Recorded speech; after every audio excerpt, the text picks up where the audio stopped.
আজকে এক বন্ধুর সঙ্গে কথা হচ্ছিল দুপুরবেলায়। তো মনটা খুব খারাপ হয়ে গেল। খুব একটা মারাত্মক খারাপ পরিস্থিতির মধ্যে ওর জীবনটা রয়েছে, বহু বছর ধরেই রয়েছে। তো ওখান থেকে বেরোনোর কোনো পথ নেই, আর ওর অত সাহস নেই। সবার তো আর সাহস থাকে না, ওরা তো সাহস নেই।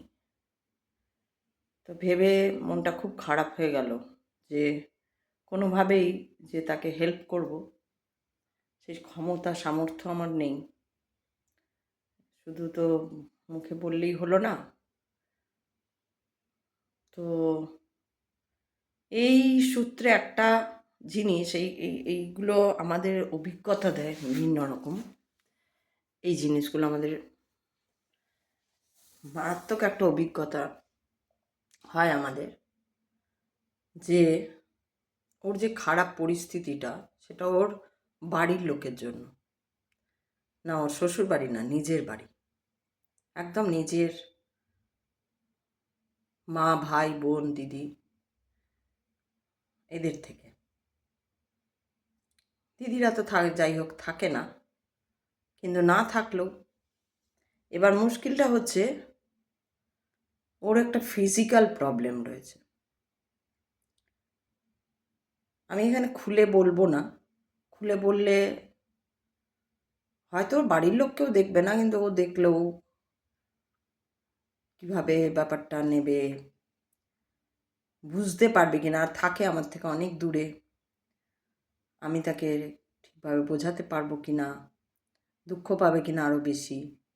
সেজন্য আমি কোনো রকম তার নাম বা পরিচয় কিছুই আমি রিভিল করছি না, বা অ্যাকচুয়াল ফিজিক্যাল কন্ডিশনটা ওর যেটা প্রতিবন্ধীও, তো সে প্রতিবন্ধকতাটা ঠিক কোন জায়গায় সেটাও আমি বলছি না, বললে তো বোঝাই যাবে। তো সত্যি সেটা ওর সঙ্গে একটা দুর্ঘটনা হওয়ার পরেই ওর ওরকম হয়ে গেছিলো। বাড়ির মধ্যে সবার একটু একটু হয়েছিল, ওর একটু বেশি হয়েছিল। সে বেশিটা হওয়ার কারণে ও আগে তো মিশতোই না, কারোর সঙ্গে মিশতো না। একটা খারাপ লাগা তৈরি হতো, দেখতে ভালো ছিল সেই জায়গায় দেখতে বাজে, মানে সেই অর্থে তো বাজেই বলবো ঘটনাটা যা ঘটেছিল। তো তারপর থেকে সে ঘরেই থাকে। আর এই অবস্থায় লোকে বিয়ে থাও খুব একটা করতে চায় না। যখন হয়েছিল তখন তো খুব কম বয়স ছিল, অনেক বছর হয়ে গেছে এখন। আমার থেকে ছোট সে, কিন্তু তাও হলেও একটা অন্যরকম। যদিও বিয়ে সব বয়সেই করা যায়, বিয়ে করতেও চেয়েছিল ওকে, অনেকে বিয়ে করতেও চেয়েছিল ওকে। ওর মনটা খুব ভালো, তো খুব ভালো মানুষ, মানে মহিলা তো খুব ভালো, খুব ভালো মন, মানে সরল, ভীষণ সরল, সাদাসিধা। সাদাসিধা সরল বলেই তো কষ্টটা পাচ্ছে, ওকে কষ্টও দিতে পাচ্ছে। মানে যেহেতু ওর ফিজিক্যাল একটা প্রবলেম রয়েছে, সেটাকে লোকে মানে ইয়েই করে, ওই জন্য মাও বিয়ে দেয়নি। তো এই সূত্রে একটা ভালো অভিজ্ঞতা, যে এই যে আমাদের সবাই মা নিয়ে ভীষণ কপচায়। আবার এই মা মানে একবারে ঋণী, মা মানে ওই, মা মানে সেই। আমি সেদিনও বলেছিলাম, মা বা বাবাকে সবাই ভগবানের দরজায় দাঁড় করিয়ে দেয়। আমি জানি না, আমার ভিডিও যদি কেউ দেখছেন, তাদের বাড়িতে আমি বলছি না সবারই এরকম হয়, এটা হতেই পারে না, সবার তো একই ঘটনা ঘটতে পারে না, না। অনেক, আমি তো একজন মা, আমি তো অন্য মাদের কথা ছেড়েই দিলাম, আমি তো একজন মা। আমি কিছুতেই পারতাম না যে আমার ছেলের যদি, আর আমার ছেলের তো আছেও একটা ফিজিক্যাল প্রবলেম, আমার ছোট ছেলের তো একটা ফিজিক্যাল প্রবলেম আছে, কিন্তু আমি কোনো দিন ওটাতে ওকে মনেই করাইনি কোনো দিন যে এটা তোর ফিজিক্যাল প্রবলেম। ইভিন ওর দাদাও কোনো দিন, এক সময় আমিও অন্তত বলেছিলাম, এক সময় আমি যদি বা বলেছিলাম যে আমরা একটা প্রতিবন্ধকতার কার্ড করি আর কি ওর জন্য, তাতে ওর বেনিফিট কিছু যদি পায় জীবনে। আমার বড় ছেলে হতে দেয়নি ওটা। তার কারণ হচ্ছে আমরা কেউ মানতেই পারছি, আমিও ভেতর ভেতর ওরকমই মানতে পারছিলাম না, কিন্তু একটা জায়গায় বাধ্য হয়ে ওইটা বলেছিলাম যে চল তাহলে করিয়ে নিই ওর জন্য। কিন্তু ও মানতে পারেনি, ও ওটা দেখতে চায়নি না। ভাই প্রতিবন্ধকতার ইয়েতে পড়ে যাবে আর ওই কার্ড করে ওই ইয়েতে চলবে, এটা ও চায়নি। আমিও তারপরে ওই একবার না বলেছে, তারপরে আমি আর বলি, কারণ আমিও চাইনি ভেতর থেকে। আমি মনের জোরে ওকে বলেছিলাম যে, আবার আমি একটু প্রথম থেকে বলি, আমার কথাগুলো খুব না এলোমেলো হয়ে যায়, আমি বুঝতে পারি এত কথা ভেতরে। তো আমি প্রথম থেকে বলি যে ওই আমার যে বোনটির কথা, ওটা ও পরে, মানে ওই সূত্রটা পরে আসছি, আবার ফিরে আসবো যখন তখন আসবো। এখন যেটা দিয়ে মানে ইয়ে করি, যে যেটা বলতে গেলাম, যে এই যে মাদের সবাই ভগবান করে রাখে, কিন্তু সত্যি কথা বলতে আমি আমার ছেলেদের শিখিয়েছিলাম, খুব ছোট যখন তারা, আমি খুব ভালো ডাক্তারবাবু পেয়েছিলাম, খুবই ভালো হোমিওপ্যাথি ডাক্তার। কেউ ভাবতে পারবে আজকাল, আজকাল না তখনই কেউ ভাবতে পারতো না যে হোমিওপ্যাথি ডাক্তারের আন্ডারে থেকে কনসিভ করা থেকে প্রসব করা, হ্যাঁ প্রসব যেটা হয়েছিল সেটা হসপিটাল মেন ইয়েতে হয়েছিল, মানে কি বলে ওটাকে, হসপিটালে হয়েছিল, সেটা কোনো হোমিওপ্যাথি ট্রিটমেন্টে নয়। কিন্তু সেখানেও ডাক্তারবাবুর মানে ইনস্ট্রাকশন ছিল কি করতে হবে আমাকে, কীরকম কী হবে, লাস্ট মোমেন্টে কী অবস্থা আসবে, সেই সমস্ত উনি বলে দিয়েছিলেন। উনি আজ নেই পৃথিবীতে, আমি খুব মিস করি ওনাকে। উনি শুধু ডাক্তার ছিলেন না, ডক্টর ছিলেন, উনি যেন অভিভাবক ছিলেন, আর এত সুন্দর করে বলতেন, বোঝাতেন। তো এটা তো একটা অন্য গল্প, এটাতে চলে যাচ্ছি আমি, এটা যাব না। যেটা হচ্ছে যে ওদের জন্ম ওনার হাতে হয়, দুই ছেলেরই জন্ম ওনার হাতে হয়, এবং অনেক পরে আমার ছোট ছেলের একটা রোগ দেখা যায়, যেটা হচ্ছে, যেটা আমরা জানতাম না, ট্রিটমেন্টও হয়, প্রথম ট্রিটমেন্টে কিছু ধরতে পারা যায় না, কি হতো বুঝতে পারতো না, হাঁটু গেড়ে বসা, যেটা ইন্ডিয়ান ছিল তখন আমাদের ল্যাটিন, তো ওটাতে বসতে পারতো না। তারপরে তো অনেক পরে, তারপরে তার সঙ্গে জ্বর এই সেই করে হসপিটালাইজড করা হলো। হসপিটালে ডাক্তার, বড় ডাক্তার, চেন্নাইয়ের ডাক্তার, তারা ধরতেই পারলো না। তো তখন আমাকে আমাকে কি ধরেছিলেন ওনারা সেটা জানি না, বলেননি আমাকে কিছু, কিন্তু তখন বলেছেন আপনার ছেলে তো আর হাঁটতেই পারবে না, সারা জীবন হুইল চেয়ারে হাঁটবে, এরকম ডাক্তার আমার মুখের উপর বলে দিয়েছিলেন। যেখানে তখন কিন্তু আমার মারাত্মক মারাত্মক খারাপ সময়, মারাত্মক, মানে 10 টাকা আমার কাছে বিশাল ব্যাপার তখন। সেই সময় মানে আমার বড় ছেলের বন্ধুরা ভীষণভাবে সেই সময় হেল্প করেছে, ভীষণ হেল্প, মানে তারা হেল্প না করলে, ওই যে বললাম না, আমি ভিডিওগুলোতে বলছি, মানুষ আসে মানুষের, ভগবান মানুষকেই পাঠায়। এবার ওরাও বসে নেই, ওরা হেল্প করেছে বলে, আর আমিও তাদের সঙ্গে কোনো রকম মানে কি বলবো, এখন যোগাযোগ নেই তাদের সঙ্গে, অটোমেটিক্যালি দূরে হয়ে গেছে তারা, ছেলের সঙ্গে আছে হয়তো, আমার সঙ্গে কারোর যোগাযোগ নেই, কিন্তু খুব হেল্প করেছিল। আরও অনেক পরে, তখনকার মতো একটু কমলো, সব হলো, তারও অনেক পরে আমরা জানতে পারলাম ওটার নাম হচ্ছে অ্যাঙ্কিলোসিং স্পন্ডেলাইটিস, যেটাতে হচ্ছে যে হাড়গুলো জোড়া লেগে যায়, দিয়ে এই যে এই ব্যাঁকা ব্যাপারটা আসে না, হাঁটু মুড়বে না, এরকম বেন্ট হতে পারবে না, অটোমেটিক্যালি শরীরটা বেঁকে যাচ্ছিল, আর হাঁটতে পারতো না, একদম হাঁটতে পারতো না, হাঁটতেই পারতো না। স্কুল ছাড়া হয়ে গেল, কারণ কি, এক তো খাবার দাবার অভাব, তারপরে আবার ওই রকম অবস্থা। হসপিটাল তো হয়ে গেছে, হসপিটাল তো রেফার করে দিয়েছিল, রেফারে আমার যাবার তখন অবস্থা ছিল না।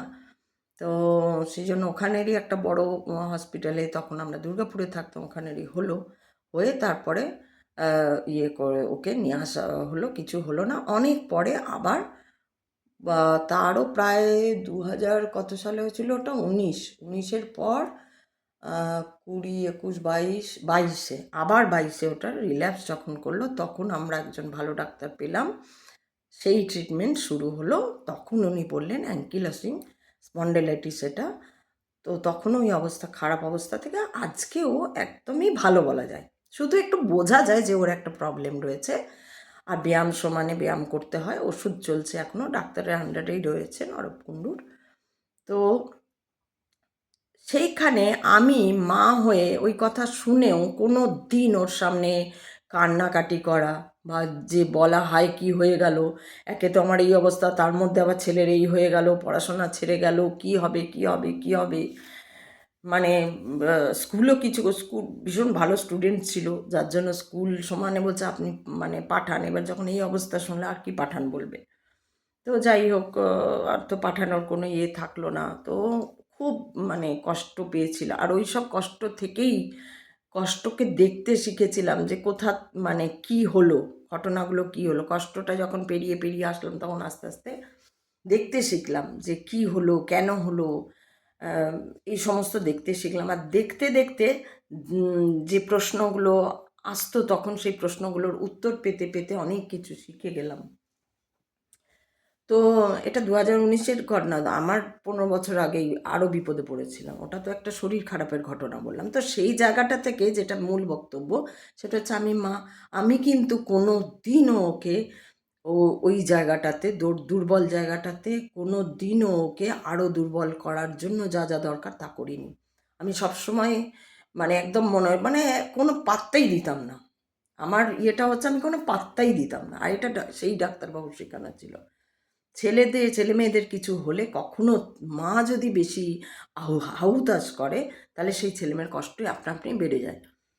তো ওটা থেকে আমি, তখন তো ওই ডাক্তারবাবু ছিলেন না, তখনই উনি তো চলে গেছিলেন তার আগে। তো আমি তো ওই কোনো দিন ওকে পাত্তাই দিতাম না। ওকে উল্টো বলতাম যা দোকান যা, যা অমুক নিয়ে আয়, তমুক নিয়ে আয়, বকতাম কেন যাবি না, এই কুঁড়ে হয়ে যাচ্ছিস তুই, হেন তেন এইভাবে বকতাম। ও যেত, রাগ করেই যেত। আমি কিন্তু ও যেই চলে যেত না গেট থেকে পেরিয়ে, আমি কিন্তু দূর থেকে ওকে অনেক দূর পর্যন্ত লক্ষ্য করতাম যে দেখি ও কীভাবে যাচ্ছে। লোকে তাকায় ওরমভাবে, লোকের তো আর কি, লোকে তো তাকায় যে এই আবার কীভাবে হাঁটছে, মানে একটা তাকানো থাকে লোকের। আপাত মস্তক দেখতো ওকে, আমি দেখতাম সেটা দূর থেকে। কিন্তু আমি দেখতাম যে ও এসে কি বলে, যে লোকে তাকাচ্ছে বলে ওর লজ্জা। আমি কোনো দিন ওই সব নিয়ে কোনো কথা বলা যে লোকে তোকে দেখছে বা কী হচ্ছে বা তুই হাঁটতে পারছিস না, আমি উল্টো বলতাম না, একদম সোজা হয়ে চলবি, একদম চেষ্টা করবি আরও সোজা নর্মাল চলার। না তুই দেখ না কোথায় লাগছে, তোর কোথায় ব্যথাটা লাগছে তুই তো বুঝতে পারবি। এরকম খুব বেশি কথা এসব নিয়ে বলতামই না, আমি কোনো দিন আজও বলি না। হ্যাঁ, শুধু ব্যায়াম করেছিস কিনা, ওষুধ খাচ্ছিস কিনা, আর যেমন ডাক্তারের 3 মাস পর ডেট পরে নিয়ে যাই। কিন্তু একটা মা হিসাবে কোনো দিন যে আমার সন্তান, যে যার এরকম হবারই কথা ছিল না, না জানি কী করে দুম করে হয়ে গেল। আর ডাক্তার বলছে এরকম ছোটোবেলায় তো হয় না, এগুলো বয়স হলে হয়। মানে এরকম দেখাই যায় না যে এত ছোটোতে, ওর 14 বছর বয়সে এটা শুরু হয়েছিল রোগটা। তো এখনও 20 বছর বয়স, দেখে মনে হয় না, দেখে আমার মতোই বড় সড়ো দেখতে একটু। তো যাই হোক, সেটা তো আলাদা কথা। তো আমি কোনো দিন ওকে ভাবতেই পারি না যে ও মানে ওর কোনো উল্টে যাতে ওরও মনের মধ্যে, কেন একটা প্রতিবন্ধী কার্ড করে নিলেই কী হবে, ওর মনে না আমি প্রতিবন্ধী, এটা কিন্তু সাইকোলজিক্যালি ওর মাথায় খেলবে, আমাদেরও খেলবে, শুধু ওর না আমাদেরও খেলবে যে ও প্রতিবন্ধী না। আমরা এখনও মানি না যে ও প্রতিবন্ধী, ও নর্মাল। তো সব কিছুই নর্মাল না, ও বুদ্ধি, প্রখর বুদ্ধি, স্কুলে ফার্স্ট হতো, সেকেন্ড হতো, ভালো রেজাল্ট ছিল, ক্লাস 9 পর্যন্ত দুর্ধর্ষ রেজাল্ট, খুব ভালোবাসতেন। এখনও কলকাতা হলিওমে এখনও স্যারদের কাছে কেউ জিজ্ঞেস করলে ওই বলবেন ওনারা, খুবই ভালো স্টুডেন্ট ছিল। আমি যখন দুঃখ পেতাম যে লেখাপড়াটা হলো না কেন, অনেক দিন তো ভোগাটা তো আমি মুখে যত বলছি অত সোজা না, অনেক দিন ভুগেছিল। তো তখনও আমাকে একদিন বলল, যখন আমি মানে কাঁদতাম, চোখ দিয়ে জল বেরিয়ে আসতো, ওর লেখাপড়াটা হলো না, বন্ধ হয়ে গেল। তো এরকম যখন কাঁদতাম মানে ওরকম হাহুতাশ করে কাঁদতাম না, হয়তো ও দেখে নিয়েছে কখনো কাঁদছি, কান্নাটা তো চেপেও রাখা যায় না অনেক সময়। তখনও একদিন একটা কথা বলল যে তোমার ডিগ্রি দরকার না জ্ঞান দরকার? আমি যদি মানে জ্ঞানটা পেয়ে যাই, আমি যদি অনেক কিছু জানার চেষ্টায় জেনে যাই অনেক কিছু বিষয়ে, সেইটা ভালো, নাকি ডিগ্রিটাই দরকার তোমার, যে এনিহাও ডিগ্রি করতে হবে? তো এই কথাটাও আমাকে নাড়া দিল। সত্যিই তো ডিগ্রিতে কি হবে, করেছিলাম তো, আমিও তো ডিগ্রি অনেক ইয়ে করে, আমিও ডিগ্রি করেছিলাম, কি হলো, ডিগ্রি দিয়ে কি ধুয়ে ধুয়ে জল খেলাম? যখন বিপদে পড়লাম তখন ডিগ্রি কোনো কাজে লাগলো? কেউ একটা কাজ দেয়নি, কেউ কাজ দেয়নি। বায়োডাটা মানে এমন হেন জায়গা নেই যে ওখানে বায়োডাটা কারুর কাছে জমা পড়েনি। কলকাতা, দুর্গাপুর দুটো জায়গায়। খারাপ সময় যখন আসে না, তখন কোনো দিক থেকে কোনো রাস্তা খুঁজে পাওয়া যায় না। তো সেই জন্য আমি বলছি, এই যে মাদের ভগবান বলা হয়, মা বাবাকে ভগবান বলা হয়, আমি বলছি ভগবান করে রেখে দিও না যে সব বাবা মাই ভগবান। হ্যাঁ, কোনো মা, কোনো হয়তো আমার ছোট ছেলের কাছে বা আমার ছেলেদের কাছে আমি ভগবান, হয়তো, আমি বলছি আমি জানি না, আমি বলছি হয়তো আমার ছেলেদের কাছে আমি ভগবান। কারণ ওরা আমাকে ওই স্ট্রাগলটা করে আমি প্রচণ্ড, মানে কোনো দিন নিজের কথা ভাবিনি একটা দিনের জন্য যে আমার কি হবে, বা আমি কোনো, মানে মাথার ভাবনাতেই আসেনি কোনো দিন। শুধু ছেলেদের কথা আজও ভাবি, আজও নিজের কথা ভাবি না। হ্যাঁ, এবার ওরা আজকে বলে তুমি বেরো, তুমি এইটা করো, তুমি লেখালেখি করো, তুমি গল্প লেখো, তুমি কবিতা লেখো, যেগুলো আমার আছে সেগুলো নিয়ে ওরা বলে। এই যে তুমি ভিডিও করো, সেটাও আমার বড় ছেলে বলছে মা তুমি ভিডিও করো, ভিডিওতে বলো, কথা বলো, ভালো লাগে। কারণ আমি কথা বলতে খুব ভালোবাসি, আর কথা বলার লোক পাই না। কথা বলতে শুরু করলেই সেই কী রান্না হলো, কী খাওয়া হলো, কী অমুক, কী তসুক, এই একই কথা। আর আমি ওই সব কথায় কোনো দিন থাকিনি, কোনো দিন, মানে ওই দু একটা হলো ঠিক আছে, কিন্তু শাড়ি গয়না ওর মধ্যে পড়ে থাকার নয়, আমি পারি না, সেটা আমার দ্বারা হয় না। কী শাড়ি কিনলাম আর স্বামী কি কিনে দিল, আর যাই হোক, এখন যদি বলি ছেলেরাই না, আমার সত্যি কথা বলতে খুব ছোটো বয়সেই ছেলের বিয়ে হয়ে গেল। ছেলেরা আমার বিয়ের সেই অর্থে যে আজকাল ছেলেরা বিয়ে করে 30-35 বছর বয়সে, কেউ 40 বছর বয়সে, আমার ছেলের খুব ছোটো বয়সেই সেই অর্থে বিয়ে হয়ে গেল। তো যাই হোক, বিয়ে হয়ে গেল সেই জন্য এই দেখো এখানে আবার বন্ধুটা, হুম। তো ছোটো বয়সে বিয়ে হয়ে গেল, বিয়ে করলো নিজেই, ওই বিয়ে করলো, আমি বিয়ে দিলাম না, ওই বিয়ে করলো। আর এটা আমার কাছে একটা সাংঘাতিক গর্বের জায়গা। আজকে একটু অন্যরকমই কথাবার্তাগুলো হলো। তো যাই হোক, সাংঘাতিক গর্বের জায়গা যে অত কষ্ট পেয়ে, অত নিজেরা দাঁড়িয়ে, 21 সাল থেকে বলতে গেলে ওরা জব পেয়েছে। ওরা না, আমার বড় ছেলে প্রথমে পেয়েছে, তারপর ছোটো ছেলে। তো সেইখান থেকে দাঁড়িয়ে 24 সালের মধ্যে, 24শে ডিসেম্বরে বিয়ে হলো। তো 24 সালের মধ্যে ও যে বিয়ে করলো, এটা যে কত বড় গর্বের কথা আমার জন্য, একটা মায়ের জন্য, সে আমি বুঝবো, আর আমার মহাদেব জানে কত গর্বের কথা। আমি জানি না কোনো মা এটা রিলেট করতে পারবে কি না, কিন্তু কোনো দিন কারোর কাছে হুতাশ করিনি। হ্যাঁ, টাকা চেয়েছি যখন ছিল না, মানে আমাকে দেখেই লোকে ভয় পালাতো, এতটাই টাকা চাইতে বাধ্য হয়ে গেছে, আমার 10 টাকাও ছিল না, এরকম অবস্থা ছিল। তো কিন্তু আবার এখানে আমিও অন্য মা দেখেছি, যে আজকে যার কথা, যে বান্ধবীটির কথা বলছি, ওর মা ওকে ওই বিয়ে হতে দেয়নি, ওর ফিজিক্যাল ওই প্রবলেমের জন্য। এসছিল, লোকে বিয়ে করতে চেয়েছিল, ঘরে মানে খুব বাজে ব্যবহার, শুধু না, সারা পরিবারের মধ্যে, সারা মানে কি বলে, বংশের মধ্যে, মানে যত পরিবারে যত লোক আছে, এদিক ওদিক যত থাকে, সবাইকে এত নোংরা বলছে, এত মানে কষ্ট পাচ্ছে খুব, বলছে এত নোংরা কথা বলেছে, এত নোংরা কথা বলেছে, যে সেখানে হচ্ছে যে এত নোংরা বাজে বাজে কথা বলেছে, যে বিয়ে পাগলা, এ তো ভালো কথা, বিয়ে পাগলা, বিয়ে পাগলা, ওই হয়ে গেছে, এই হয়ে গেছে, এই হচ্ছে, মানে বিয়েটা হতে দেয়নি। আর ওকে একটা বিনা পয়সার ঝি করে রেখে দিয়েছে। এখন ওর কাজ হচ্ছে, সকাল বলছে আমার 6টা থেকে রাত 10টা পর্যন্ত শুধু ঘরের লোকের সেবা করা, রান্না করা, খাওয়া, কাপড় কাচা, এই করা, যা করতে হয় ঘরের। ওর একটা নিজস্ব একটা জগতই নেই, যে ও যে চলে যাবে। ও বলছে আমার দিদি ডাকে, আমি যেতে পারি না। কেন না, মা যেতে দেয় না? এই মাগুলোর কথা রিভিল হোক এবার। অভয় সিং যেমন বাবার কথা বলল, এই মাগুলোও রিভিল হোক। আসবো এরকম আরও কথা নিয়ে, আরও ঘটনা নিয়ে। খুব কষ্ট লাগলো, আমার মনে হলো ঈশ্বর যদি, আমিও চাই যে আমার প্রচুর টাকা আসুক আমার জীবনে। আমি ছেলেদের সবসময় বলি তোরা প্রচুর মানে ভালো কাজ খোঁজ, ভালো রোজগার কর, আরও ভালো রোজগার, কোটি টাকার রোজগার কর, যাতে এই মহিলাগুলোর জন্য একটা আশ্রম বানাতে পারি, যে যারা 40 বছরের উপরে হয়ে গেছে, খুব কষ্টে রয়েছে, বাড়ির লোকরা করে, এবার কোথায় গিয়েও বলবে যে আমার মা কষ্ট দেয়? কোথাও তো বলতে পারবে না। তাই তো যে কটা ভাই বোন আছে, যে ওকে থাকতেই যে দিচ্ছে, খেতে দিচ্ছে, সেটাও তো দেবে না, বন্ধ করে দেবে, বন্ধ করে দেবে। তো সেটাই হচ্ছে কথা, যে মা বাবা ভগবান নয়, যে যার নিজের কর্ম দিয়ে সেই জায়গাটায় পৌঁছায়, জায়গাটায় যায়।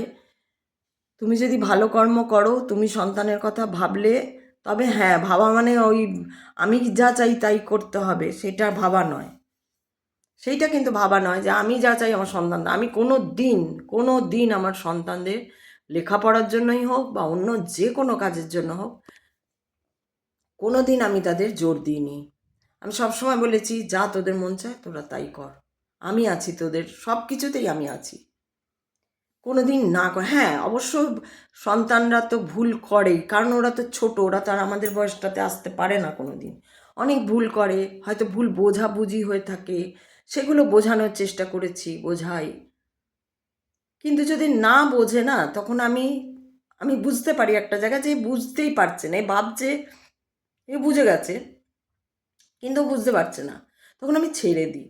ঠিক আছে, থাক, ও চলুক, ও চলতে চলতে যদি বুঝে যায় তাহলে বুঝে গেল, যদি না বুঝলো তাহলেও আমার কিছু করার নেই, ওর কর্ম ও করবে, আমার কর্ম আমি করব। আমার বলাটুকু কর্ম ছিল, আমার ওকে পথটা দেখানোটুকু কর্ম ছিল। সেই যে ডাক্তারবাবু বলেছিলেন যে যেভাবে বাচ্চাদের কানে কি বলবে, গীতা কি, গীতা পড়বে, গীতার শ্লোক বলবে, তার একটা একটা করে মানে বলবে।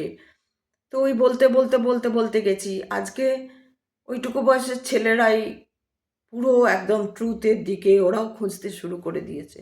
ওরাও বিভিন্ন রকম বই পড়ছে, দেখছে, শুনছে, দেখতে শিখেছে। এটাই তো আমার, এখানেই তো আমার অনেক বড় পাওয়া, যে আমার দুটো ছেলে অন্তত দেখা মানে কিন্তু এই দুটো চোখে আমি কি দেখছি, দেওয়াল, খাট, বিছানা, ওইটা দেখা নয়, একটা লোককে দেখছি, ওরকম দেখা নয়।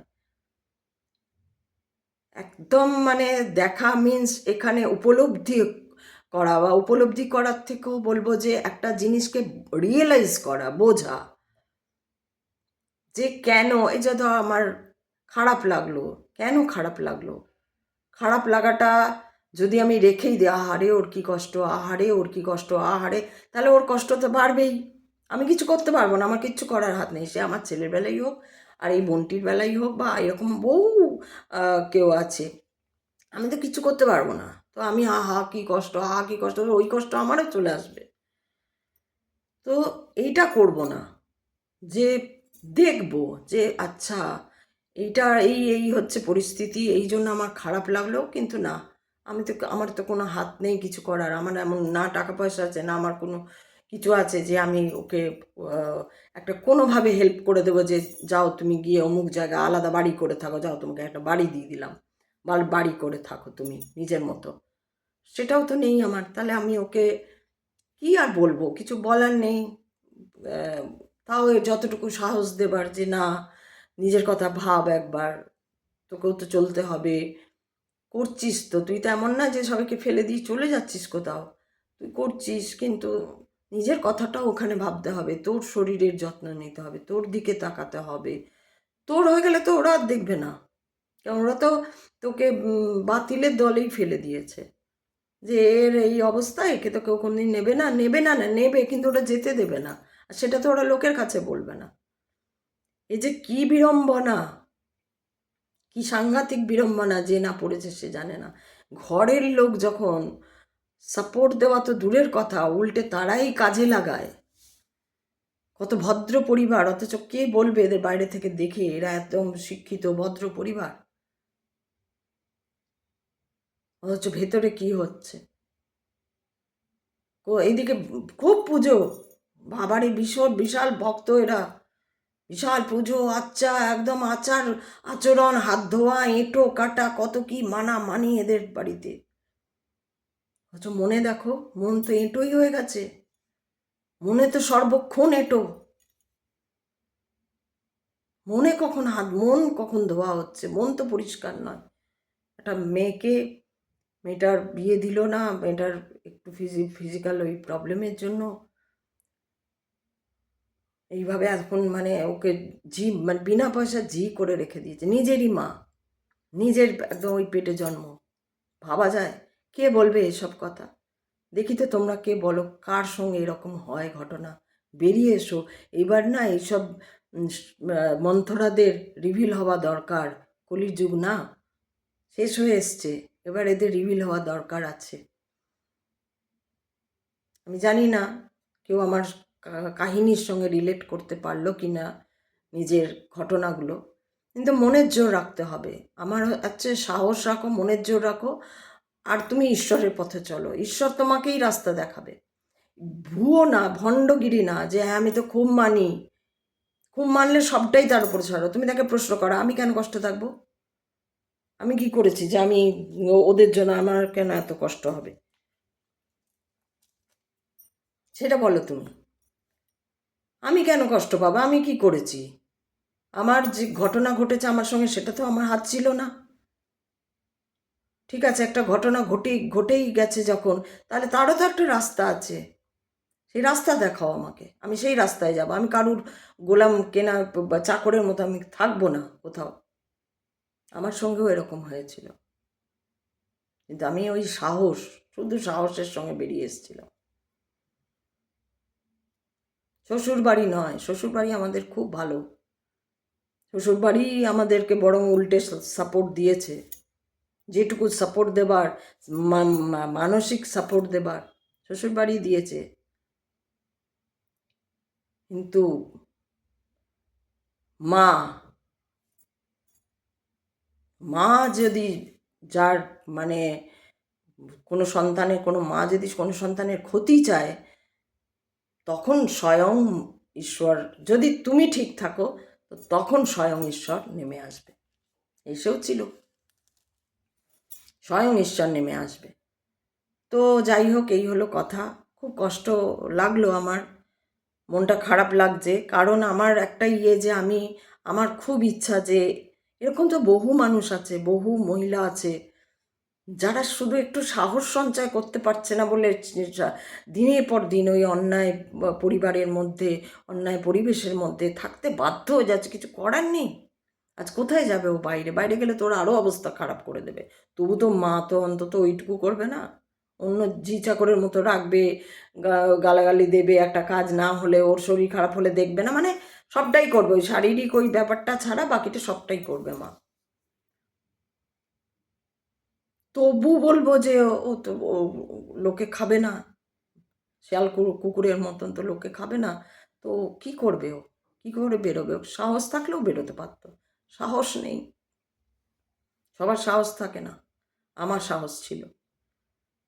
প্রতিবাদ তো করবই, যেখানে অন্যায় সেখানে প্রতিবাদ করব। আমার মতে সবার প্রতিবাদ করা উচিত। মা বলে ছেড়ে দাও, বাবা বলে ছেড়ে দাও। মা বাবা হতে পারে, তারা মানুষ, তারাও 6টা রিপু আছে, সেটা তাদের চোখে আঙুল দিয়ে দেখিয়ে দাও। তুমি 6টা রিপু থেকে তোমার সন্তানের জন্য কিছু করতে পারোনি। সন্তানকে সন্তানই ভাবনি, চাকর চাকর ভেবেছ, বা তোমার বস্তু ভেবেছ কোনো, তোমার গয়নার মতন বস্তু ভেবেছ কোনো। তা তো নয়। সন্তানরা তো মায়ের গয়না নয় যে জানে ইচ্ছা হলো রাখলাম, লকারেই রেখে দিলাম। বিয়ে বাড়ি হলে সিটি গোল্ড পরে বেরোনো, ওগুলো লকারেই পচলো। মায়ের ইচ্ছা বার করবে না, আবার কেউ বার করে পড়লো। আমার গয়না তো নয়, ছেলেমেয়েরা তো তার নিজের গয়না নয়, বা জমির দলিল নয়। তো মানুষ, জীব, তা তো হাত পা বুদ্ধি সবই আছে, তা তো নিজের মতন চলবে, চলতে দিতে হবে তাদের। আমি সব মায়ের কথা বলছি না, আমিও তো মা। আমি তো ভাবতেই পারি না এরকম, ভাবতেই পারি না। আর আমি এই সব মাদের থেকে আবার শিখেছি, বাপরে এরকম মা যেন না হয়ে যায়।